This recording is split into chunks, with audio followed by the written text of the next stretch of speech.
with the near future event of my wife having our first child, I decided to do an argumentative speech on how having a regular vaginal birth is more beneficial to the mother and the baby than is an elected C-section. Now, that's not to say that C-sections are not needed or they do not serve a purpose. I'm merely contesting that a regular vaginal birth has more beneficial properties than for the baby and the mother than if someone were to purposely choose to have a C-section, which seems to be a growing trend in not only the United States but in other parts of the country as well. As a matter of fact, if you look in just the United States itself, there's a study that looks at cesarean versus vaginal delivery and the long-term hygienic effects of that, and I'll talk about that later on in this discourse. But they start off by saying, and this is in the National Library of Medicine by a man named Joseph New, who is a doctor who has his MD, and he said that cesarean delivery has risen 48% in the last 20 years, and it's up to a rate of about 32% of the general population of children that are born, whereas China is looking at 50%, and Brazil is close to approaching 80%. And you ask, why is that? Why are people choosing to purposely have a C-section when there really is not any immediate benefit for the mother or the baby when having an elected C-section, according to a live science journal and online medical and just science facts website. It also says that vaginal birth, one of the benefits to having a vaginal birth, I'll just talk about those, is it allows for quicker skin-to-skin contact between the mother and the child, and to allow quicker breastfeeding. And studies are coming out that show that this is a great stepping point for the baby in its life, that within the first hour it's crucial to have skin-to-skin contact and to breastfeed as soon as possible. Whereas in the 50s, like my grandfather, for example, his mother was put to sleep underneath general anesthesia and pulled out with forceps and then put in the heating room, and didn't get skin-to-skin contact for a great while after that. They're learning that lots of developmental issues can be avoided via skin-to-skin contact.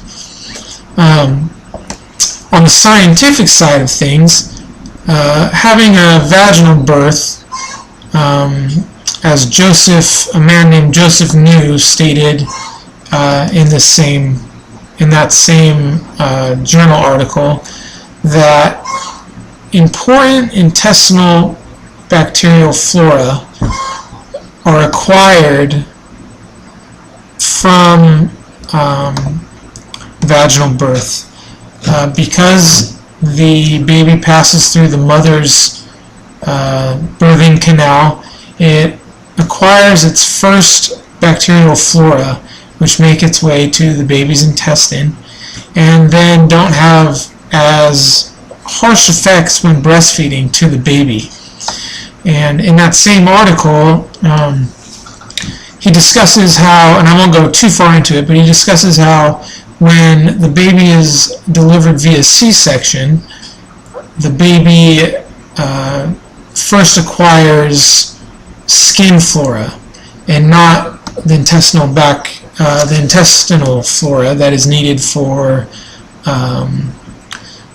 digesting the breast milk.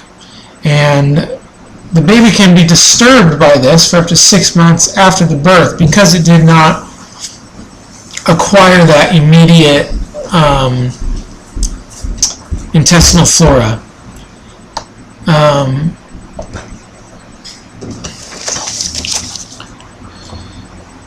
Now, another interesting study as to why C-sections have increased dramatically over the last couple of years.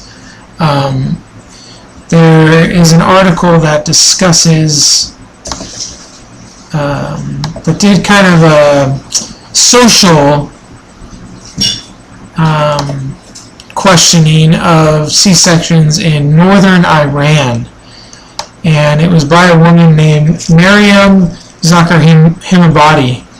And she did, northern Iran typically has about 70% C-sections. And a lot of those are elected C-sections. And after doing this study, even though people were presented with the scientific data that a vaginal birth was more beneficial to the child, they still, because of the culture, because of what they have been brought up to believe, they would oftentimes still choose the C-section over the vaginal birth. Now, according to a Live Science article that I read, the pros of vaginal birth for the mother is that even though it is a longer process, one of the benefits is having a shorter hospital stay and recovery time, whereas with the C-section there is scarring and a lot longer recovery time, as you need the scar is tender where the baby was taken out. For the baby, like I said, there wasn't really any pros for a C-section. Now, as I stated earlier, there are definite appropriate circumstances for a C-section, such as a breech where the baby's coming feet first, or if the mother has an STD such as AIDS or syphilis. Also, things like a previous C-section. Now, if someone's had a previous C-section, oftentimes they think, oh, I have to have another C-section, where in reality that's not true.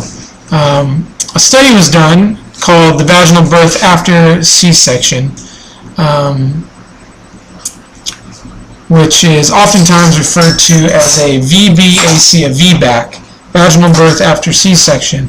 And in the group of women that were followed in the study by a man named Vidyadhar Bengal, he found that 85% of women were still able to have a vaginal birth after their C-section.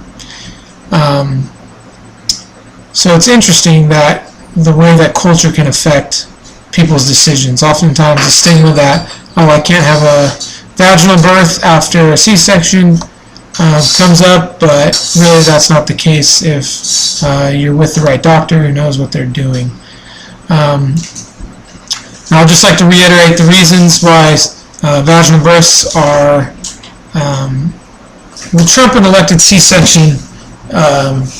It's basically just because, I mean, the flora, and if you'll see the visual that is attached, it just helps the baby develop better. The skin-to-skin contact is also helps the baby in development, and it just trumps all of the counter-arguments of elected C-sections, such as shorter hospital stays or not wanting to ruin the woman not wanting to ruin her body. Now, if in the case of an elected C-section, a woman is having a second baby, that baby has better chances for diseases such as asthma or celiac disease and others that I didn't touch on in the speech. But vaginal births should be chosen over elected C-sections every time. Thank you.